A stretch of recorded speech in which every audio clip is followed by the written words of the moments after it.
Yesu ashimwe cyane bene data, twongeye gushima Imana tunezerewe ku bw'ano masaha meza iduhaye, tukaba tuje tukongera tugora kuri Big Evangelical Network. nka musanze uri muzima, nanjye kandi nje ndi muzima, icyo ni kibi cy'Imana. Uwiteka himbazwe cyane, ashimwe kubwo kutwongera uyu mwanya n'ano mahirwe ngo tuze tubwirize ijambo ry'Imana. Reka tuwe dushime Imana, tuyisabe izibane natwe muri ano masaha, muri uyu mwanya tugiye kuganira ku magambo yayo. Reka dushime Imana. Uwiteka Mana ikomeye, turongeye Imana turagushimiye, kandi Imana turaguhimbaje. Nushimiye ku bwa mwene data, nanjye ubwanjye uhaye amahirwe yo kumvana amagambo yawe agambiriwe kutwumva muri uyu mwanya. Dushyikire Mwami, umwuka wera wawe aganze kandi ategeke, yuzure imitima yacu, maze adusobanurire icyo ushaka ko tumenya, mu izina rya Yesu Kristo, amen. Yesu ashimwe cyane. Nanone muri kumwe nanjye KUBWIMANA Emmanuel hano kuri Big Evangelical Network, aho tugiye gutambukiriza ijambo ry'Imana. Imana iduhaye kugira ngo tubwire amahanga, abantu bose baremwe bakira ijambo. Turi muri filmu ngari ivuga ngo KUMARAMARIZA gukora icyo twahamagariwe. Uyu ni umunsi wa gatatu w'inyigisho, tugiye kuganira ku guhamagarwa kwa MOSE n'ikintu twamwigiraho. Yesu ashimwe cyane. Tugiye kuganira ku mugabo w'Imana ukomeye cyane witwa Moses. Imana yahamagaye kugira ngo akore misiyo yo kuvana Abisirayeli mu gihugu cy'ubunyage, igihugu cya Egiputa, abageze mu gihugu cy'amasezerano, igihugu cy'i Kanani, aho Imana yari yarasezeranye kera, isezeranyije Abraham yuko izahamuha n'urubyaro rwe bakatura. Turasoma ibitabo bibiri. Turasoma igitabo cyo kuva, cyangwa baracyita kuvanwa mu Misiri, Exodus, ibice 3, umurongo wa 7 tuze ku murongo wa 12 no tugiye kwifashisha dusoma muri uyu mwanya. Igitabo cyo kuva ibice 3 umurongo wa 7 kugeza ku wa 12. Haleluya, Yesu ashimwe cyane. Reka dusome duhere ku murongo wa 7. Imana ituma Mose kubwira Farawo ngo areke Abisirayeli. Ku murongo wa 7 aravuga ngo Uwiteka aramubwira ati, ni ukuri mbonye kubabara k'ubwoko bwanjye buri muri Egiputa, numva gutaka batakishwa n'ababakoresha uburetwa, kuko nzi imibabaro yabo, kandi manuwe no kubakiza mbakure mu maboko y'Abanyegiputa, mbakure muri icyo gihugu, mbajyane mu gihugu cyiza kigari cy'amata n'ubuki, gituwemo n'Abanyakanani n'Abaheti n'Abamori n'Abaferezi n'Abahivi n'Abayebusi. Nuko dore gutaka kw'Abisirayeli kwangezeho, kandi nabonye agahato Abanyegiputa babahata. Nuko none ngwino ngutume kuri Farawo, ukure muri Egiputa ubwoko bwanjye bw'Abisirayeli. Mose abwira Imana ati, ndi muntu ki wahangara guhagarara imbere kwegera Farawo ngo nkure Abisirayeli muri Egiputa?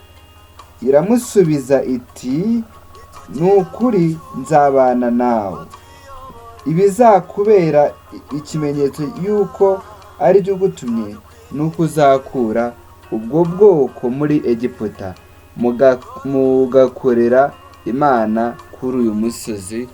Amen. Yesu ashimwe cyane. Imana ihabwe icyubahiro cyane. Uyu ni umugabo witwa Moses, ndamukunda cyane. Ni umuntu Imana yahamagaye, mu bigaragara nta mbaraga afite, kuko yamuhamagaye yarahunze Egiputa, ahunga Farawo kugira ngo batazamenya yuko yishe Umunyegiputa. Agezeyo ajya kwiragirira intama za sebukwe Yetiro, abaye igihe kinini cyane. Ariko Imana imaze kubona igihe cyo kuzuza ibyo yagambiriye cyuzuye, ihita ikora kuri Mose, iramujyana. Wibuke kugira ngo Abisirayeli bajye hano, ni Abraham wari warangariye ku gicaniro, ari gutamba igitambo, maze inkongoro zikarya inyama, yaragiye gutambira Uwiteka. Imana imuhanisha yuko urubyaro rwe ruzamukomokaho ruzajya mu gihugu kitari icyabo, bakamara imyaka 400 bakorera icyo gihugu.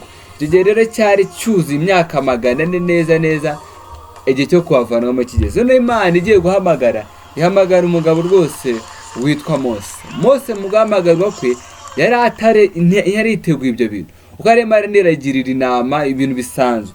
Imana aramubwira ati imwereka igihuru kiri kwaka, ariko ahuri n'igikongo kanyamara kirimo kiragumana. Ajya kureba ibyo bintu. Imana aramubwira ati okay, ni wowe nashakaga noneho. Kwetira umutwe wagaze arahere. Imana aramubwira ati noneho dira ikintu kinzanye, maze kureba Abisirayeli uburyo bari kubabara, none rero haguruka ujye gukiza kubavana muri kiriya gihugu. Ariko Moses icyo ahuriyeho n'abandi bantu bose Imana yahamagaraga bigayaga imbaraga nkeya. Mose Imana iramubwira ati ikizakurira ko ndi kumwe nawe nuko uzakora ibi ngibi, uzabavanayo bageze ku uyu musozi muhantambira ibitambo muhateranire. Mose atangira kugira ibindi bibazo andi makomplexity yo kudasobanukirwa umuhamagaro, kuko Mose mu guhamagarwa kwe ntago yahise amenya neza Imana imuhamagaye. Niyo mpamvu yabanje kuzajya yibaza ibibazo. None se ubu ningerayo bakambaza ngo ninde ugutumye ngo abise nibanga kubyumva. Uzababwire ngo ndiho abatumyeho. Uzababwire ngo Uwiteka ninjye ubatumye, ninjye ubushaka. So noneho atangira baza kugenda byumvamo, ariko n'ubu nagifite ibibazo. None Imana imwigisha gukora ibitangaza n'ikimenyetso azakorera muri Egiputa namara kugera kwa Farawo, kuko yaragize ubwoba bwo guhagarara kwa Farawo. Ubundi Farawo icyo gihe ubwami bwa Egiputa nibwo bwari bukomeye ku isi hose icyo gihe. Arangira nuko na Imana yagutuma kuri perezida wa USA aka kanya, ukomeza ubu ngubu, ukomeza wenda mu minsi yazawe wagerayo byoroshye, ariko ukomeza ubwo kugutumayo biragoye. Niko rero na Moses gutumika byari bigoye cyane icyo gihe, kuko yari atumwe agaragara nk'umunyembaraga nk'umunyantege nkeya, ariko atumwe ku banyembaraga bakomeye. Ubwami bwari bukomeye icyo gihe buyoboye isi yose. Ariko Mose akomeza asobanuza Imana. Imana amubwira ati nugerayo uzabwira ko nkubwiye gutya, ngo nagutumye gutya, ngo kandi ngo nugera kwa Farawo uzakora ibitangaza gutya, muzaniye nkoni. Imana imwica gukora ibitangaza. Yosuwa Mose kugira ngo ahamagarwe mu gihe cye nta kintu Imana yagendeyeho, ariko Moses yari umuntu w'umunyembaraga, umunyabutware mu busanzwe, kuko yize muri Egiputa ubwenge bwose bwa Egiputa mbere yuko ahunga igihugu. So ariko ajya kwa Yetiro kubo guhunga kwicwa, agerayo. Noneho atwara ubwoko bwa Isiraheli abuvanayo. Byo ni birebire, ageze yakoraho ibitangaza, agenda ababwira. Yaranadidimangaga nta butware yari afite bwo kuvuga neza. Ari kubwira Imana ko nari intyoza mu magambo, ati agenda Aroni ngiye kuba umuhanuzi wawe, uzajya uvuga ibintu bizatekereza, Aroni azajya abivuga. Noneho wumve ngo yajyaga didimanga, ariko nuza Aroni akazajya amukorera. Rero mu gihe ntuzigere ugira confusion mu guhamagarwa n'Imana. Imana iguhamagaye ni inyabwenge cyane kandi nyabuhanga, n'ibintu byose bitegetse birabyumvira. Nta kintu na kimwe Uwiteka Imana yahamagara ngo kiye kuyumvira. Reka nkubwire mwene data, uruzi ko Imana iguhamagaye uyu munsi ntago warara mu isi. Bikwereka yuko Imana ifite ubutware bunakomeye cyane. Mu guhamagara kwa Mose twakigiramo ibintu bitandukanye, ariko mbere yuko tuganira kuri ibyo bintu twakigira kuri Moses, reka tubanze dusome Gutegeka kwa 2 ibice 8 umurongo wa 12 kugeza 15. Umenya ko Mose uyu nguyu Imana yahamagaye kugira ngo avaneyo Abisirayeli mu gihugu cya Egiputa. Imana yamuhaye ubwenge bukomeye cyane bwo kwandika ibitabo. Muriyango n'igitabo cya Yobu, buriya ni Moses wacyanditse. Ugera Imidiyani barimo arumva inkuru z'umuntu twaga Yobu waruteye mu gihugu cya Usi, akazajya abyandika. Uyu Mose mu guhamagarwa kwe yari umuntu witondera amategeko y'Imana kandi akanayatoza abantu. Reka dusome muri guteka kwa 2:8 umurongo wa 12 tugeze ku murongo wa 15.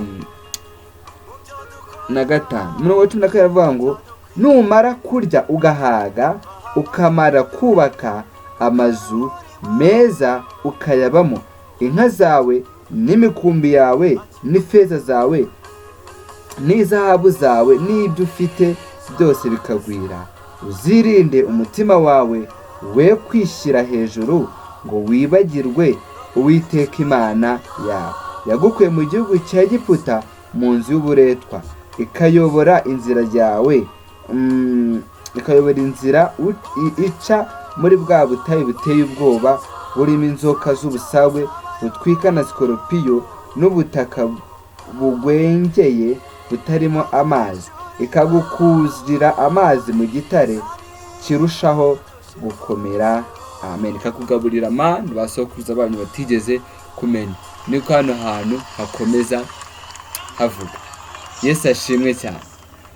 Uyu mwanya nagira ngo twigire ku iki kintu Moses yakoze, kuko Imana ijya guhamagara Mose yamuhamagaye nta buhanga buri fizike bwo afite, ariko imaze kumuhamagara yamuhaye ubwenge. Mwene data, Imana igiye guhamagara ntireba ubuhanga ufite ubu ngubu, ariko igiye kugukoresha iguha ubuhanga bwose uzakenera kugira ngo wuzuze icyo yaguteguriye. Mose Imana imukoresha ibitangaza, avana Abisirayeli mu gihugu cya Egiputa, akora ibitangaza yo abambuka inyanja itukura, atunga y'inkoni inoza inyanja icikamo kabiri, barambuka baragenda babura amazi, igitare kikaba amazi, bakicwa n'inzara bashaka ibyo kurya, manu zikamanuka rwose, ibiryo bikamanuka bakarya, bagashaka inyama, inkware zikaza, inzoka zabica agashyiraho igiti bakitegereza bagakira. Imana ikorera ibitangaza n'imirimo ikomeye mu maso y'Abisirayeli ikoresheje Mose. Mose Imana yamuhaye n'igikundiro gikomeye n'igitinyiro, kugeza ubwo Aroni ndetse na Miriam bashatse kumurwanya, kuko yari arimo aruzuza neza iby'Imana yari yagambiriye. None batangira kugira icyari, bakibaza se Imana ni wowe wenyine ivugisha, twe ntabwo watuvugisha?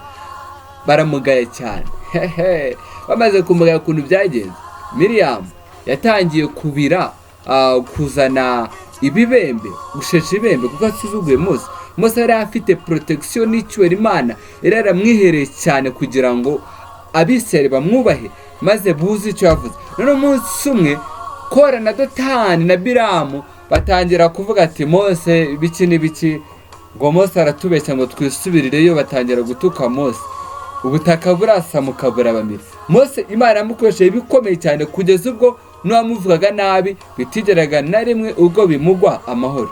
Igihe cyose rero umuntu uhamagawe n'Imana ntajya arwanywa ngo ashobore, yega ararwanywa ariko ntajya neza. Reka twigire kuri Mose ibintu 6 byonyine, ubundi tugana ku musozo w'icyigisho cy'uyu munsi. Mose, ikintu cya mbere cyaranze Mose ni ukumvira Imana no kwigishwa nayo. Mose yari umuntu wemera kwigishwa n'Imana, ibyo Imana imubwiye akabyumva, kandi umuhamagaro yahamagawe n'Imana Moses yarawumviye. Ikindi kintu cya kabiri twakwigira Mose ni ugushikama. Mose yarwanyijwe kenshi cyane, arwanywa na bene se aribo Aroni na Miriam, bamutuka cyane ati wowe ngo Imana wenyine ivugisha, abandi bakavuga ngo yarashatse umugore w'umunyamahanga wo kwa Yetiro, batangira kuzajya bamurwanya. Ariko Mose ari umuntu ushikama cyane, kandi Farawo bashaka kumurwanya n'abandi bose, ariko Mose agashikama cyane. Mose tumwigiraho ikintu cyo gushikama ku muhamagaro yari afite.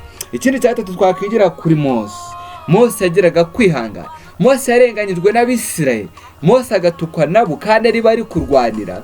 Ikindi yajyaga ajya ku musozi agasanga biremeye ibigirwamana. None umunsi umwe ndatakugeraho ku cy'urukundo, Imana arigiye no kubarimbura. Imana Mose araba no wibarimbura. akihangana agagara mu cyo cyabo, agatukwa agira neza abantu ariko agakomeza. Bagajya mu butayu burimo ibiki byose, birimo imbeho n'ibiki byose, ariko Mose agashikama agahagarara ku cyo yari yaravuganye n'Imana. Imana yaramutumye kuri misiyo, ku muhamagaro Imana yari yaramuhaye. Mose tumwigiraho kwihangana. Ikindi cya kane twigiraho Mose ni urukundo. Haleluya. Mose yagiraga urukundo. Umunsi umwe Imana aramubwiye ati, bitewe n'ukuntu ubu bwoko butagona ijosi, ngiye kubwica bwose mugire ubwoko bukomeye. Mose kubw'urukundo yari rumwuzuye, aravuga ati, Imana kugira ngo wice ubu bwoko babafashe ubagezeyo, ariko njye umvane mu gitabo cyo kurimbu, mu gitabo cy'ubugingo, izina ryanjye urisibemo, ariko aba bantu bawe uzabagezeyo, kuko nutabagezeyo amahanga azabyumva, abanyegiputa bazabyumva ngo Imana yaba yananiwe kubageza mu gihugu yababwiye, ihitamo kubicira mu gihugu, mu butayu. Mose yari afite urukundo. Mose yaranzwe n'urukundo, akunda abantu batamukundaga kugira ngo bagere mu gihugu Imana yasezeranyije. Ku muhamagaro wa Mose yujujwe n'urukundo. Ikindi cya gatanu twigiraho Mose yaranzwe no kumva inama mu muhamagaro. Yesu ashimwe cyane. Mu gihe cyose uzaba ufite umuhamagaro, uzajya wumvira inama. Ntabwo ibintu byose wabyishoboza. Mose Imana yamubwiye ati, genda wubake ihema ry'ibonaniro. Kandi Mose ntabwo enjeniyeri yari afite muri we.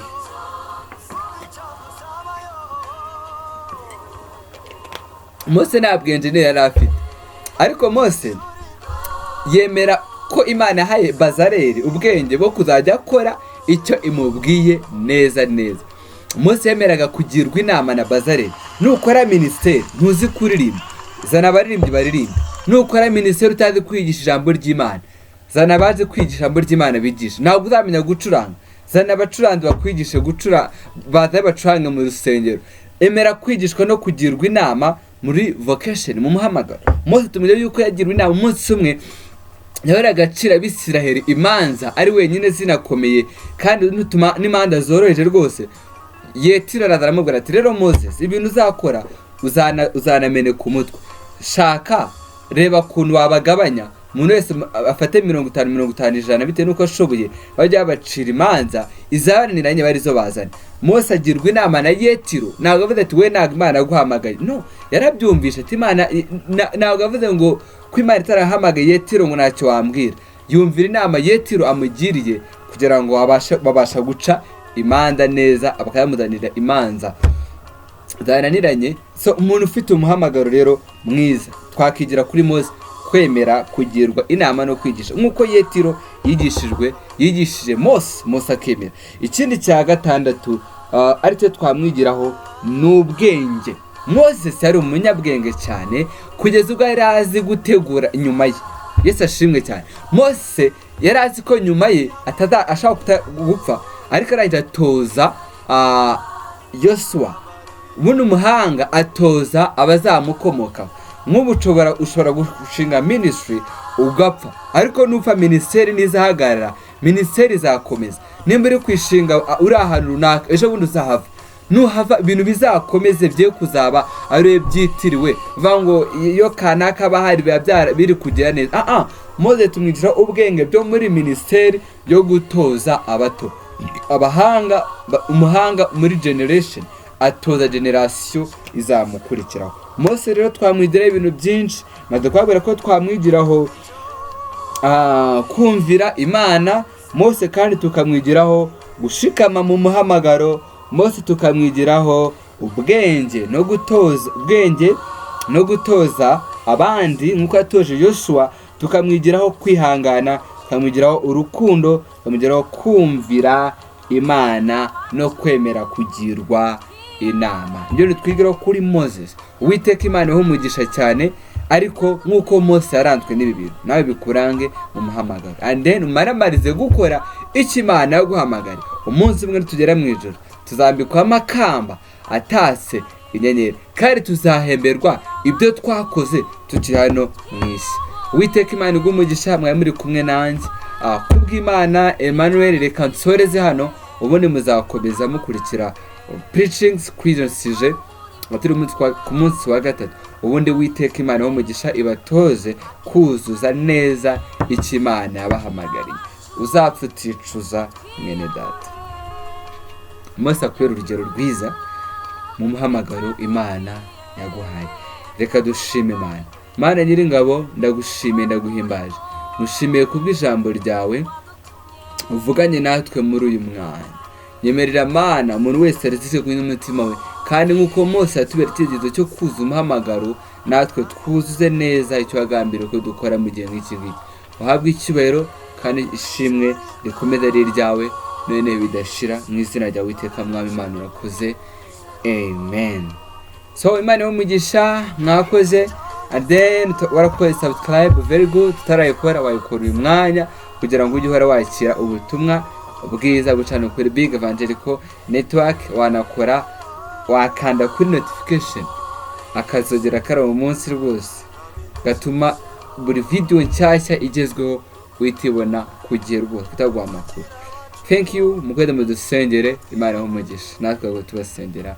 Be blessed. Amen.